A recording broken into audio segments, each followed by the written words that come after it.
Hey, you, wherever you are in the world right now, thank you so much for being here with me. We know that we're living in some crazy times. We know that the world is changing. So let's create a bridge as we remove all the labels and just come together as one people in our home in one world. And as we do this is why our signature talk today is so important.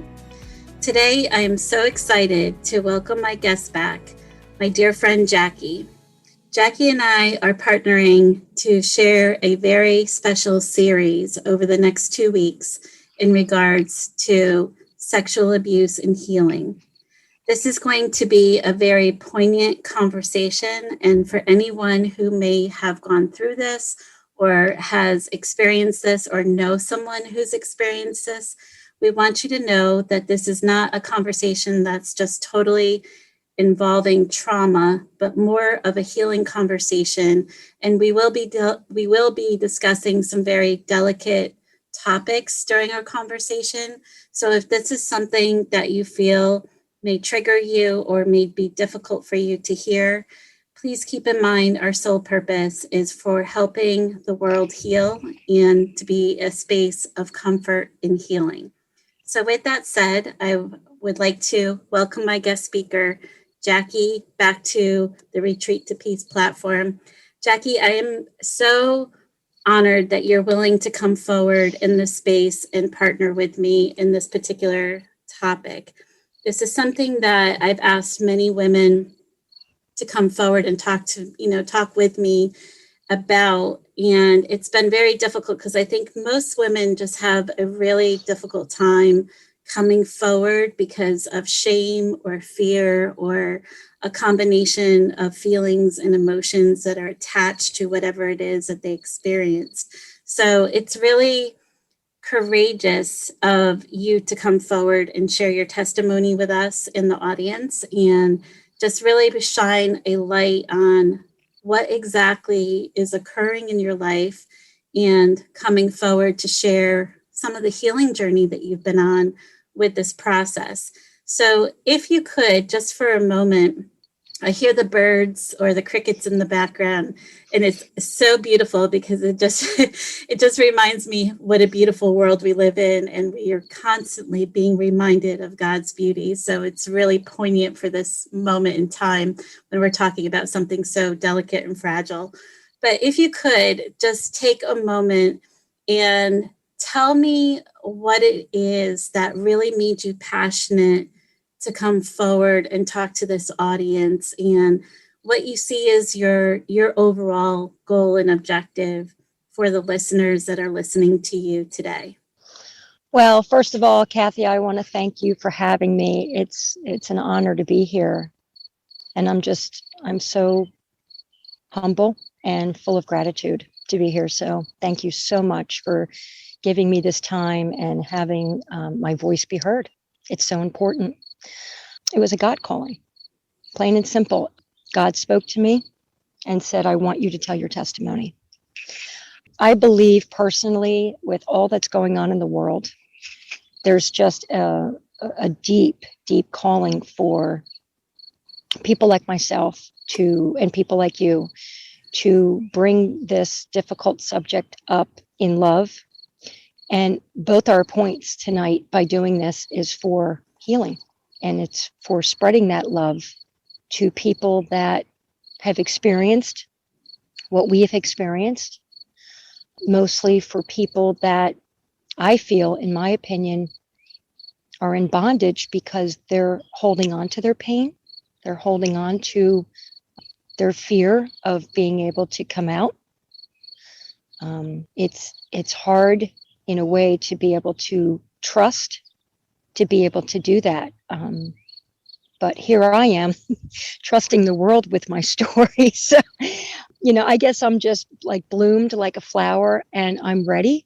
And so my heart is first and foremost in this conversation with you, for all of your listeners, for whomever this is reaching, to know that my love and my heart goes out to you. And I hope that comes through in our stories.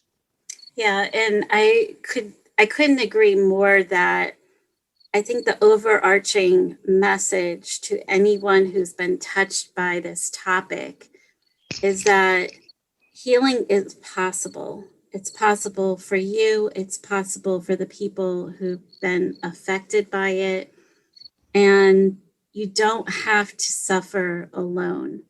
I think that was the single most thing that was a light bulb moment for me at one particular point in my journey, was that I just felt so alone with this information about myself. And then attached to it, there were a whole bunch of feelings, as far as fear and shame and anger and a whole bunch of different, feelings of grief. It felt like there was a part of me that was taken that I would never get back. And I think anyone who's experienced this can understand that part of you. But I also think that it is so, so important to understand that you're not alone. There are millions of men and women and people who have had this happen to them in some capacity, and it looks different for each person. And for you, Jackie, I know your testimony is a very strong testimony. And I would just say that with my own healing journey, I know that, and I need to make this point, I know that even if you have been violated one single time due to lack of consent, or something has happened to your body that you did not give consent for, that one single time does still put you in a category of being totally violated. It still puts you in that same category. So do not minimize the fact that it all is in that same bucket per se.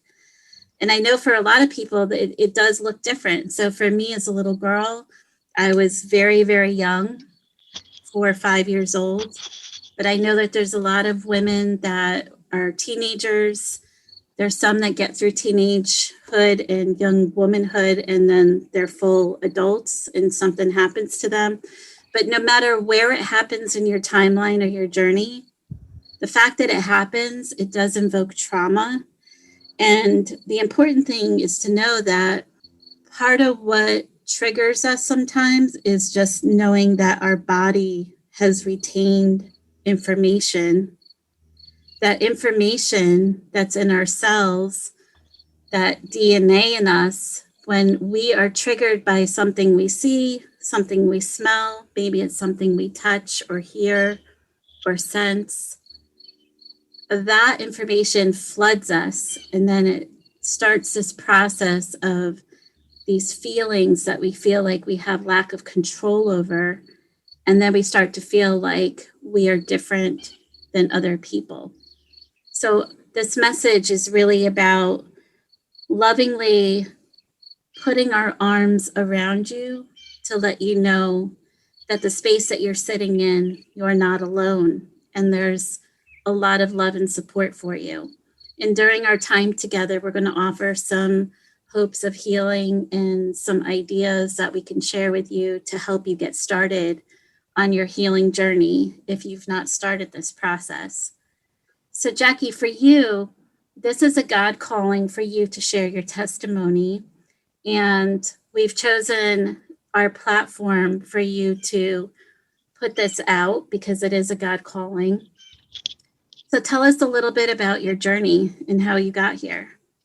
Before I begin, real quick, I want to say this because once I get going, I might forget, and it's so important for your listeners, is that you do have a voice and it deserves to be heard. Just like, I'm so fortunate this evening to have this platform and for Kathy to give me my voice for all of you.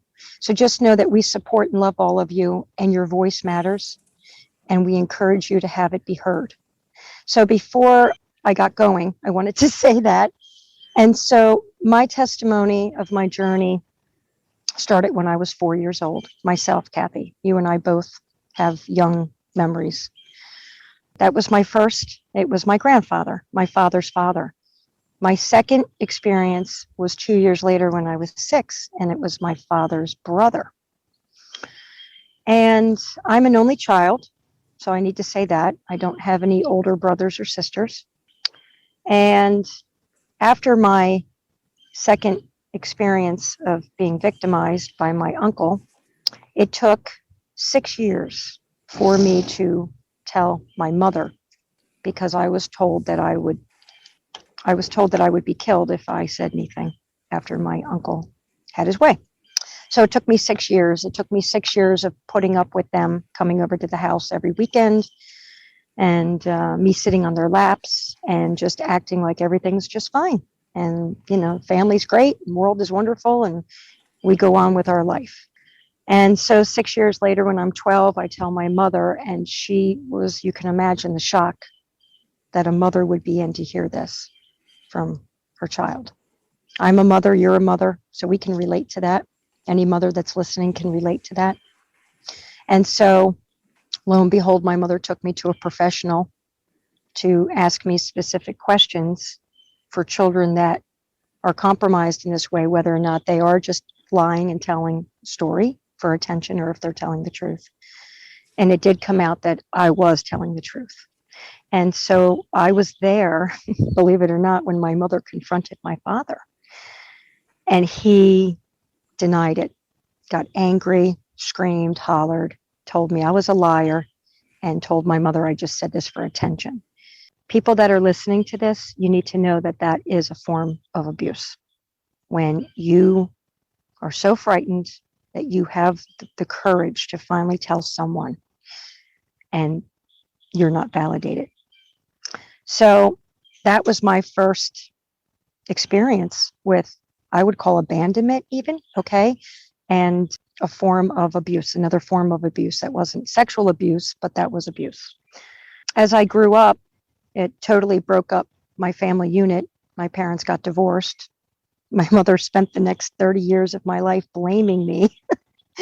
She stuck up for me and she was there, but the poor thing turned around and then blamed me for her divorce because I came out. And on a child, that's very heavy. That's such a heavy weight to put on a child that was innocent, that was victimized. So that was hard to take for many, many years. It caused my mother and I to have a very volatile relationship. Lo and behold, after that, my mother divorced my father, took me with her, ended up marrying a man 20 plus years her senior. At this time, she's in her young 40s, so she's married to a man well over into his 60s. And my mother was an alcoholic. I'm sure she was an alcoholic before this, but this probably just triggered her and put her down into a downward spiral, and couldn't take care of me. I mean, I'm middle school and I had to get up and get my own breakfast and get to the bus stop and get dressed and all of this. So I knew as a young child, my intuition was telling me that this was not a good situation for me. And of course, this came out some years later, but my father got remarried to a woman who had a son who was 5 years older than me. And my soul thought, okay, great. I can go back to my father because he's remarried. She has a son. I'll have a stepbrother. And this is more of what I would feel would be a family unit. And it just ended up not being well for me at all. I was a pain to my stepbrother. He wanted nothing to do with me. And my stepmother was in constant competition with me for my father's attention. And in the 5 years from the time that I went and lived with my father to the time I graduated high school, I never saw my mother again. I never received a Christmas card. I never received a birthday card. This was another form of abandonment. And I would ask my father, where's my mother? Do you know where my mother's at? And he would just not answer me or say, I don't know. Some years later, it came out that my mother was paid off $46,000 from my father to stay out of my life. In my humble opinion, I feel that I was sold off to some degree, like some sort of trafficking. Who does that? That was a real shock. My mother just really cared about money, got paid a big sum to not have to bother with me anymore. And yet I go back to the man who didn't. Now, how ironic is this? I go back to the man and live with the man and grow up into my teens and into my high school years with the man that never validated me. I kind of had to pick the worst of the two evils, or the lesser of the two evils. Excuse me. I had to choose at age 12. What was I going to do here? So some really heavy stuff for a child of age 12. I know. But then after that, I graduated high school and went to beauty school and went on in my life. I'm going to stop there because there is a second part to my story. I'm sure you might want to make a comment or two, Kathy. So I'm going to let you do that, and then I can come back into my adult piece of how this first piece of my life intertwined itself into my adult life and the road I took. Yeah, so there's so many commonalities in our story, as you know, and mine, looks a little bit different because for myself, I didn't know I had this kind of trauma in my life until my mother died and the repressed memories started to surface. But like yourself, I was a child and had a lot of adult responsibility put onto me at a premature time in my life because of the abandonment and neglect. And to some degree, I was also in a situation where how do we fix something that's broken? We're going to use money for it. But at the time, I didn't even understand what exactly was transpiring. And I think to your point, you talked about the trafficking. I think to your point, we're living in a day and age right now where there is a huge spotlight on human trafficking, sex trafficking. There's a huge spotlight on this. And it is hard because people who have experienced this in whatever form it is or was, there's a part of them that feels that gut check for all of these people that we are learning about all the time on the news. Even today, I was looking at the news and I saw an article in Europe around this bus of people that literally were all part of this trafficking. And these poor people, they have been through hell and back. And it just breaks my heart because as a person who's been through that kind of violation, I can understand the fear, I can understand the rage, I can understand the different mixed emotions that it encompasses within our soul, but also our body. And you speak to the part about the mother, and I think it's really, really difficult when we have something like this happen to us. Who do we trust? When we're children, we're supposed to be able to trust the adults in our life, but in reality, there are children out there that can't trust the adults in their life. And then who do they go to? Who are they safe with? And there's always this questioning, who am I safe with? Who can I be safe with? And I don't know that that leaves us. I think that's part of where we sit for a long time until we're going through a healing process of how do we get comfortable in our own space, in our own skin? How do we get comfortable living with ourself within our soul? Because in our inner core, we're disrupted. And it's not because of something that we did, but we're disrupted and we feel like there's something wrong with us because we feel this disruption. And it's hard as a little girl or a little boy to even understand or wrap their arms around it because they're a child. We were children. So as you're growing up and you're becoming a young woman, I know for me, when I was becoming a young woman, and again, I didn't even know what had happened to me statistically, the number of young girls and young boys that have had some sort of violation, the numbers are astounding. And it goes both ways for men and women. The numbers are astounding.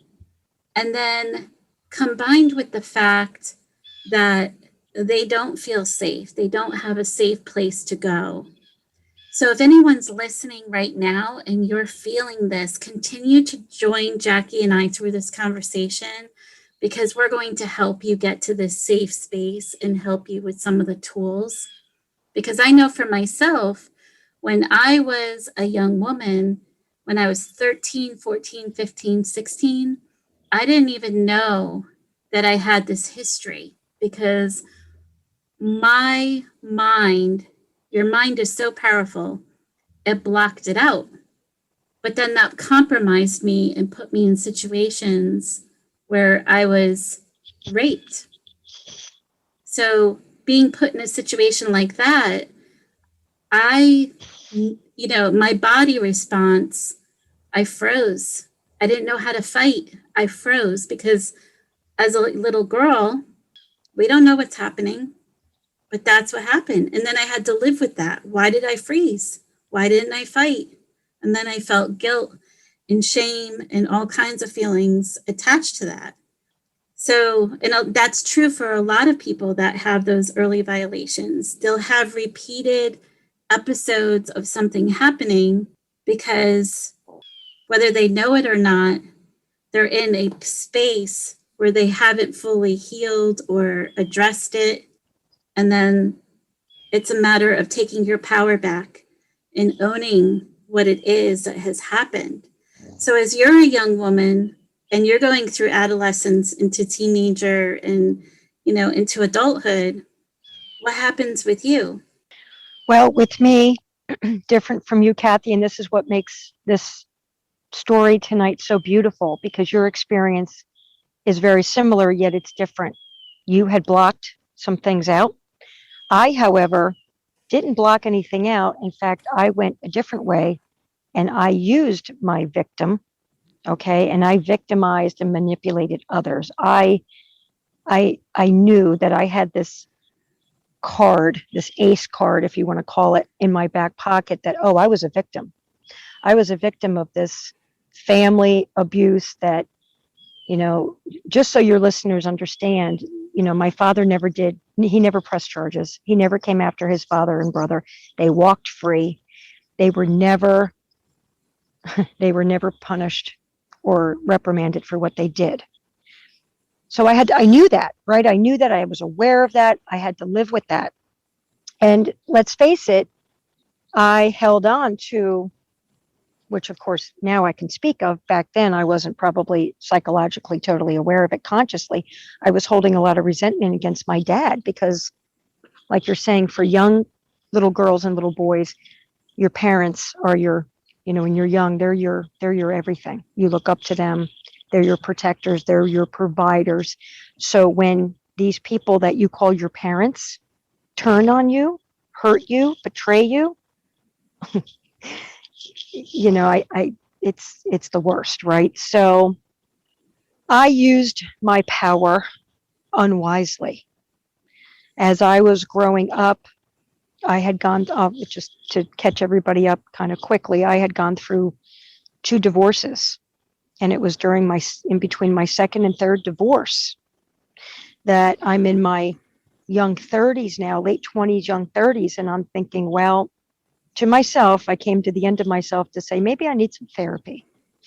But it was funny because I would sit there and just really wasn't ready to open up yet. And, the therapist was so wonderful. And it was a man therapist. Me being a woman and being victimized by men, I don't know how that came to be, but God bless this man. He knew. I think people that are out there in the world helping to heal others, they have to almost take this walk to understand what it is. So I spent a few years in some deep therapy as I was in my young adulthood. And after I had come out of that, my life, this is where it gets really interesting for me. My life was super successful. I'm now mid to late 30s. I'm competing in triathlons at that age. I mean, that's a little old, right? But started to do that. I had the best health. I had the best body. I had gotten married a third time and now felt that I had the best husband. And I will announce that I'm still married to my third husband. We celebrated 17 years this year. So that's important that your listeners know my third marriage was really successful. 3 times is a charm for me, I guess. But getting back to, I was an entrepreneur and I had owned 6 businesses and I was a working entrepreneur. Money was no object. I was living what we would all call the dream. And ironically enough, my father in my life was really like proud of me at this time in my life and, wanted to get involved in my life and would speak to me. And, I was his everything. So of course, the young inner child of Jackie was like, oh, there's that dad that I needed. There he is. Like, I equated success and money with a connection with my father.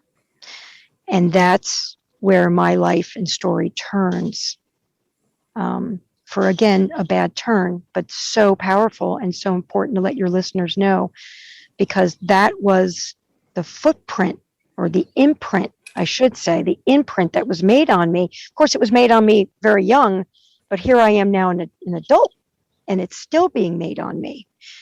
And lo and behold, we had an economic crash in this country in 2008, and it lasted to 2010, and that literally wiped me out. The sports cars, the money, the businesses, the fine clothing, the lifestyle, gone. Just here one day, gone the next. Well, I lost control. That was my control. I mean, I had worked hard. It's not like somebody handed this to me. I worked many years to get myself to that level, and the rug got swept out from underneath me, out of my control. And right away, when you're damaged like this, when you're broken and you lose what you think is control, you need to go find it and get it back. And so if you're ready, I'll go into that. If you're not, if you want to say something, please do, because the next part is my final part. I think you're doing great. So okay. Keep going. Okay. I just wanted to give you the opportunity. So the next piece is, after I lose everything, I'm talking bankruptcy, I'm talking foreclosure, I'm talking everything. I went into a very dark place. I just almost didn't know how to cope. When people are survivors, or when people are victimized as children in any kind of abuse, especially sexual abuse, there's statistics out there that do show that there are a few ways that, unfortunately, your life might go. And for me, mine did go that way. One is drugs, one is alcohol, could be gambling, all the addictions, right? And sex. So mine fell into, I was on the computer one night and I came across the Sugar Daddy website. And it looked really easy, like, oh, these elite men just want company for the night. And, they'll pay a lot of money. So how hard could that be? I mean, I'm a people person, right? I'm friendly. I'm still young enough to where I feel like I have my looks, and I have a nice body, and I'm educated, and I have a really good, solid brain on me, that I've had life experience, and I can do this. This is like, you just treat this like a job. And it took me into actually self-trafficking myself into prostitution for money. All for money. And I lived and walked this life for 8 years. And God was there, but I didn't want any part of him. I said, God, I've got this. I'm doing really good here. I'm okay. You can just stay on the sidelines. But God was watching, and God was patient. And I'm somebody that has such a strong will. Of course, he made me this way, right? This is my gift of the strong will. But also at this time in my life, it took me to come to the end of myself, to finally surrender, to finally say, Lord, I surrender to you. I give up. And what brought me to that point was, I was in constant, towards the end of the 8 years of this lifestyle, that was very deceiving, right? Because you get lots of money and you get trips and you get clothing and you get cars and you get these astronomical things that you're like, oh yeah, there's my control. There's that life I worked for so hard for. I also do believe that the men that I was with, Kathy, I'm sure that I was working through at that point the rebellion that I felt from being victimized from men, even my father, because he wasn't there. He didn't stand up for me. He didn't defend me. He didn't fight for me. So I think I manipulated, and I don't think I know, I manipulated and used men in a way to get back what was done to me, but also to also fulfill my idol, which was not the Lord, was not God. It was money. And that's a total deceiver. I'm here to tell you, it's a total deceiver. And so finally, I came to the end of myself. I felt that maybe I was sick. I felt that something was wrong because I was having symptoms of panic attacks, couldn't eat, couldn't sleep, constant paranoia, all of these things. To finally, I faced up to that fear, and through the grace of God, I came out unharmed. I came out healthy. I never suffered from anything. I'm a walking miracle in that regard because God had bigger plans for me down the road. He's using me now. He's going to continue to use me to help the women and the men and the children that have been put through this, that need a voice, that need love, that need support, that need that embrace. I hope to be somebody in this world that can encourage that and embrace that and welcome that for any of you out there that understand this walk that Kathy and I have both been through. But I basically came to the end of myself, and lo and behold, to end my story, I've been in a deep restoration with the Lord for 3 years. I've given up, either sold or gave away, every materialistic thing that was ever bought through that money. So I'm talking, I haven't had a vehicle for 3 years. I, sold some of my near and dear animals that I received through that money. Clothing is gone. No more trips. Just no more of that vehicle of a lifestyle. I have everything that I need. God has provided for me through this whole process. He stripped me down like a house, right down to the beams, took it all out. And now he's rebuilding me.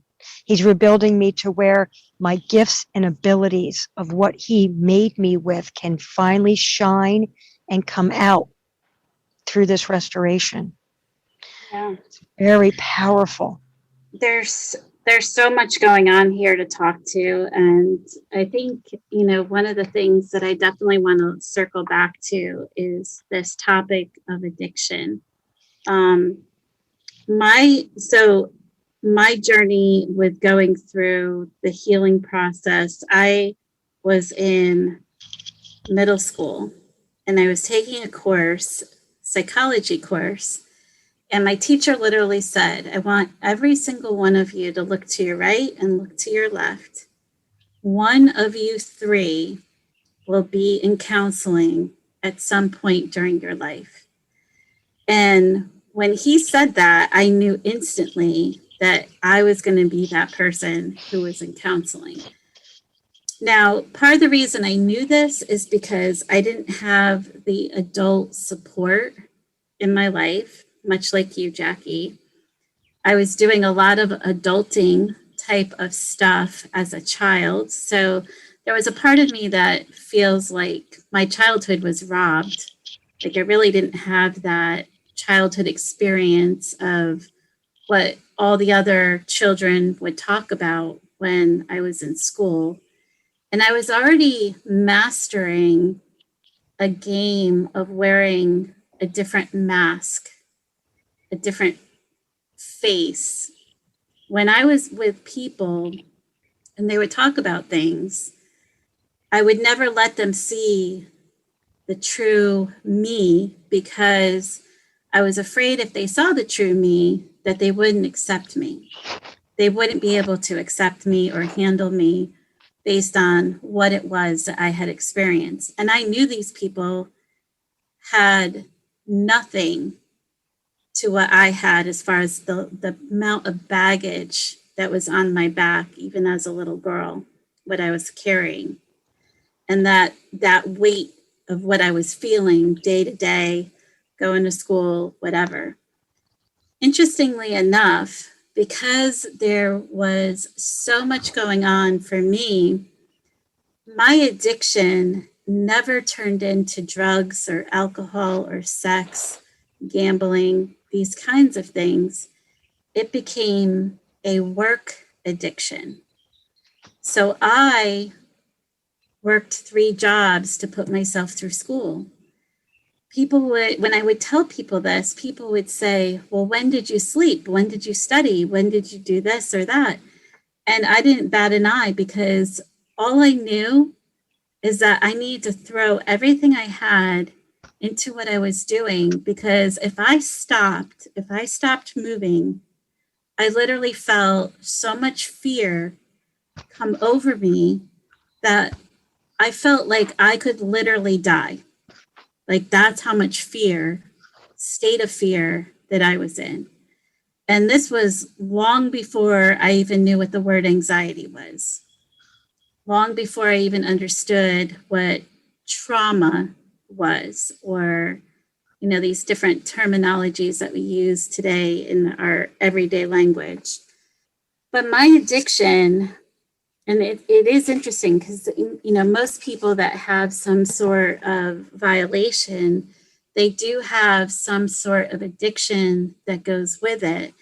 But my point to this is that it's really, really important that part of your healing journey, you make a commitment to yourself first, that you're going to heal yourself. You're going to heal that part of you that feels off.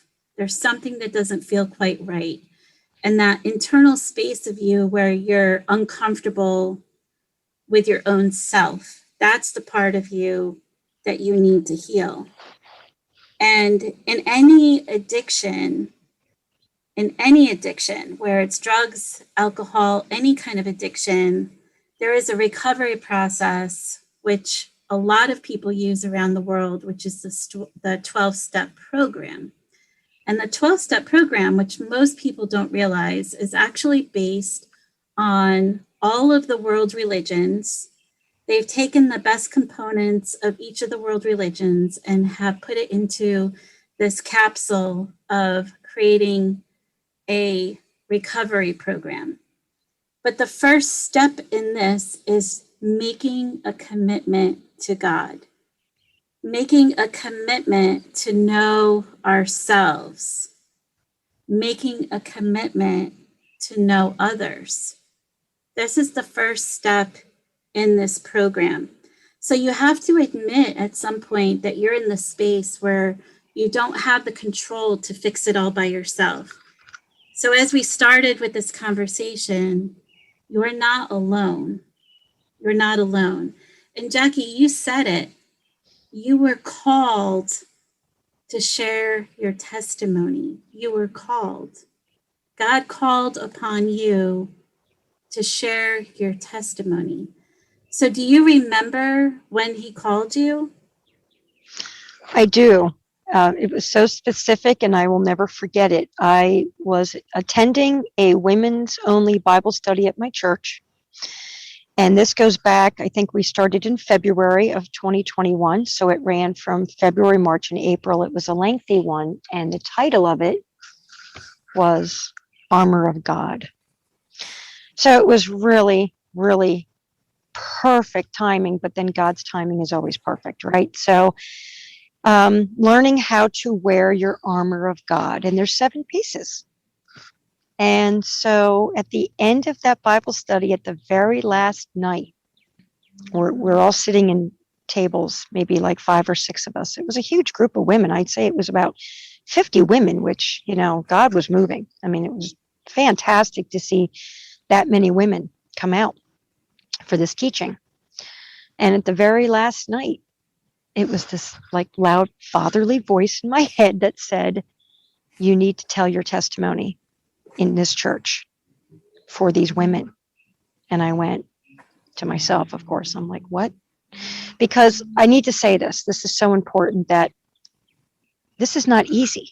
Now, yes, I've had a calling from God, and yes, I'm here, and yes, this is only my first of many interviews that I will have and I will share over and over and over again. But it's not easy. And so we recognize that. I recognize that. Kathy recognizes that. But yet, once you shine the light on your pain, on your experience, on any bondage, it can be set free once you shine the light.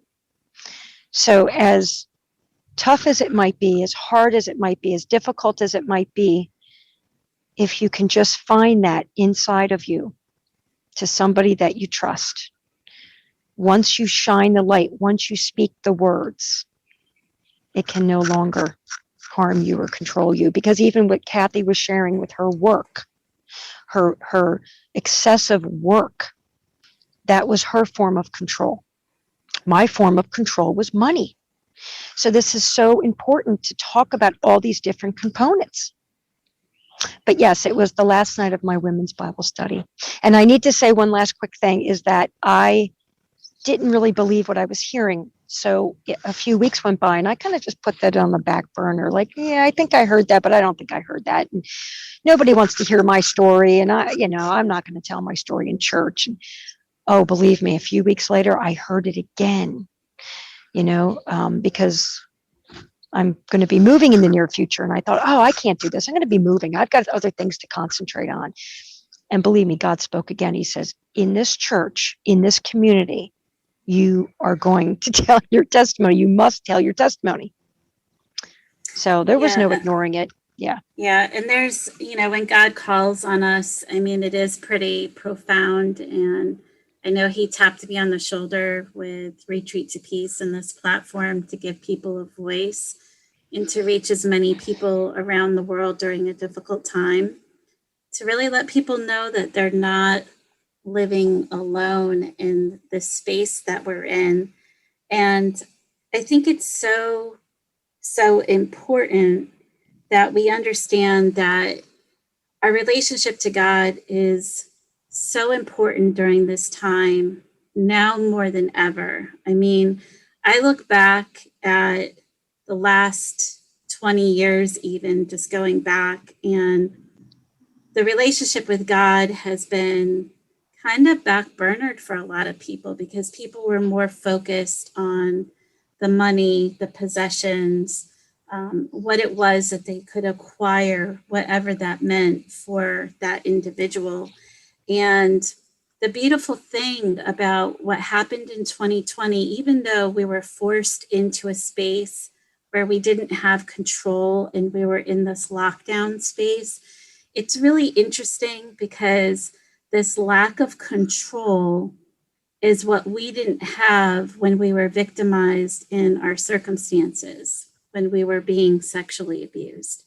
So if anything, for a lot of people who have gone through some traumatic situation where they didn't have that sense of control, it heightened their awareness and that fear within themselves all over again to some degree. And if you put a mask on for people that had a hand over a mouth or something like that, again, it literally re-victimized the person. So I think it's important to acknowledge this, but part of the healing process is to recognize that we do have to put the baggage down. We do have to take and turn over our will in our lives and give it up to God. I say it all the time. These bodies that we travel in, they are our vessels that we navigate the world, but it's our soul that will go to heaven and be with God, but we're all in the image of God.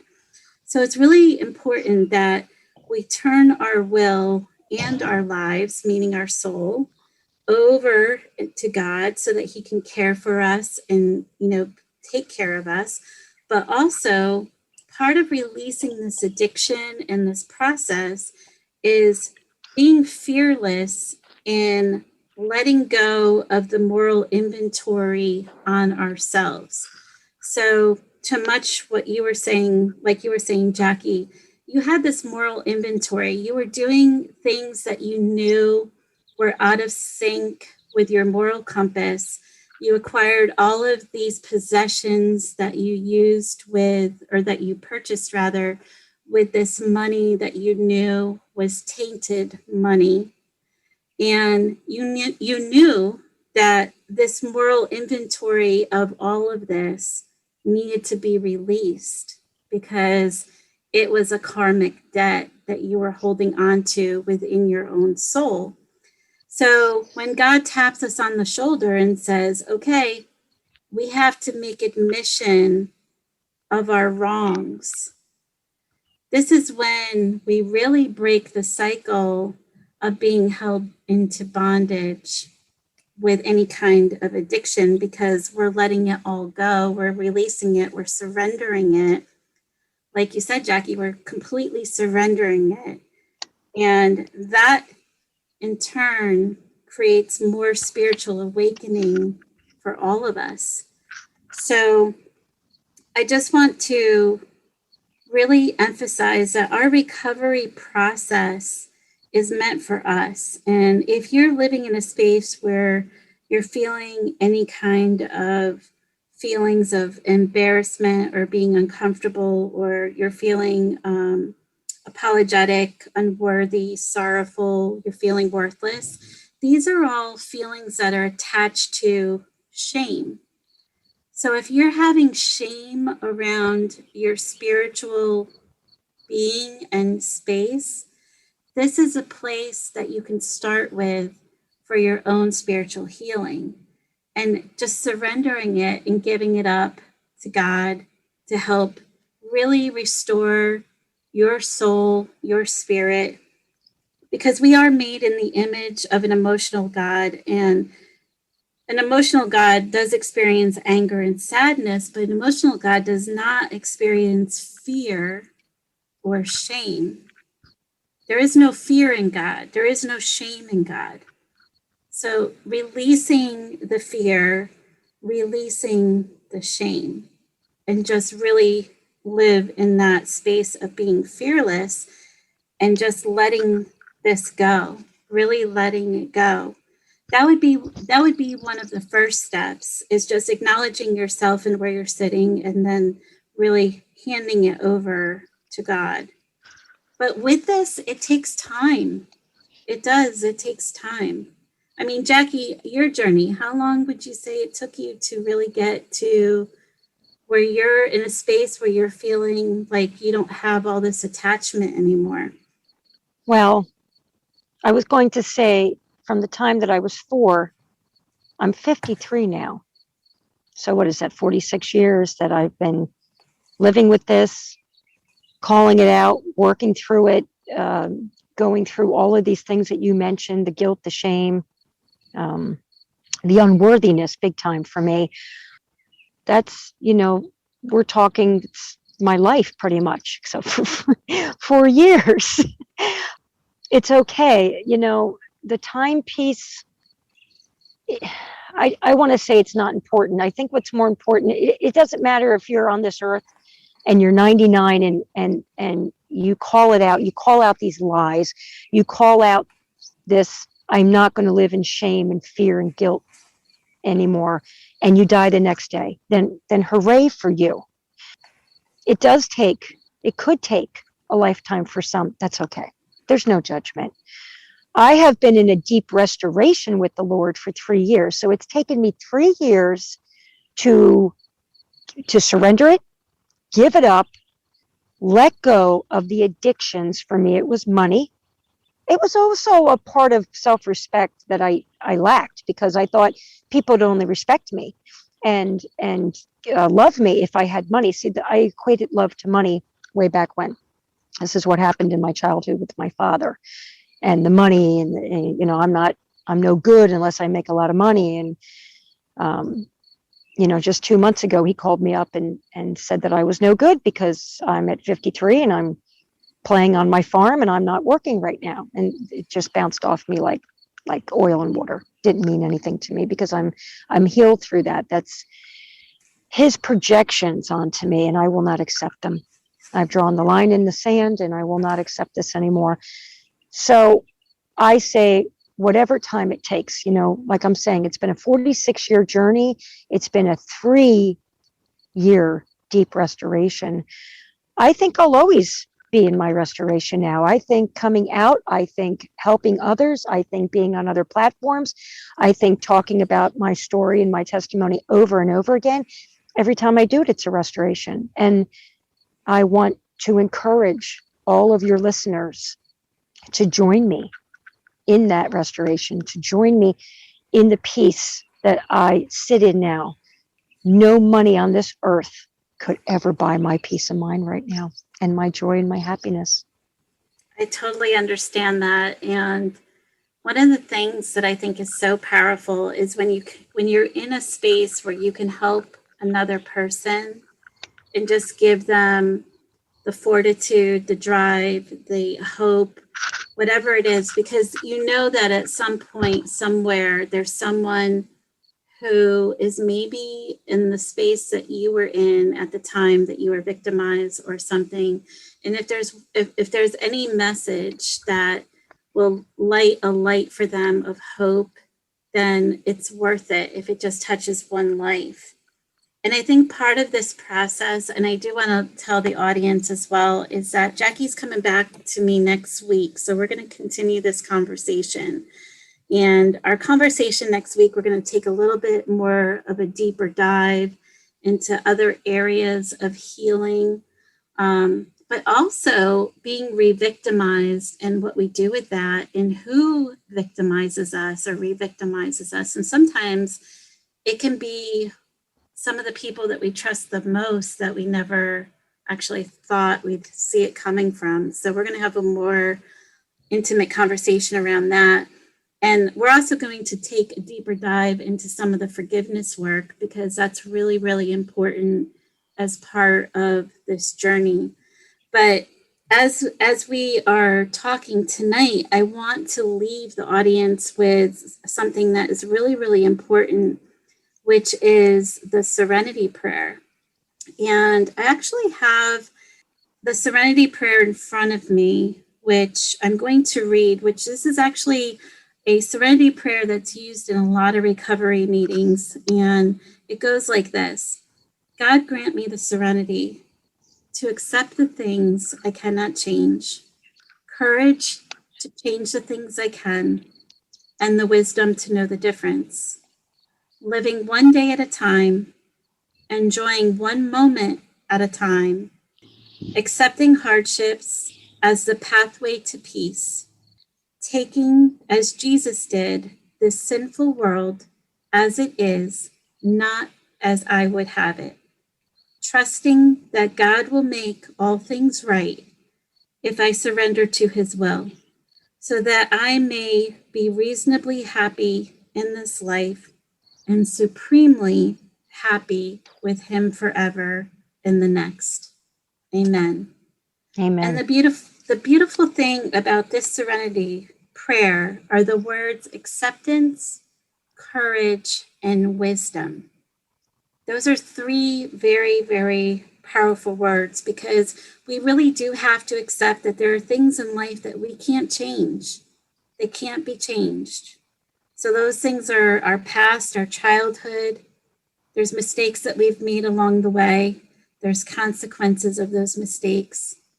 And of course, we want to rehash this and make it different, but we can't change those things. They'll forever be how they are. But the wisdom is so profound because we just want things to be easy. And the fact is, life is not always easy. So we have to resonate in the fact that ruminating over our past and ignoring what's in front of us for change and opportunity, we have to have the wisdom to understand that this opportunity that we have can change the direction of our life and transform us and help to heal us. but it does take courage. And part of this courage is living in this space of being fearless because you know that you have God with you. And it's really surrendering up to God. Trusting and surrendering are the elements of the healing and the wholeness. And that is really what it is that's going to get you to the other side, or part of it, I should say. It is a process, so it is part of it. What would you say, Jackie?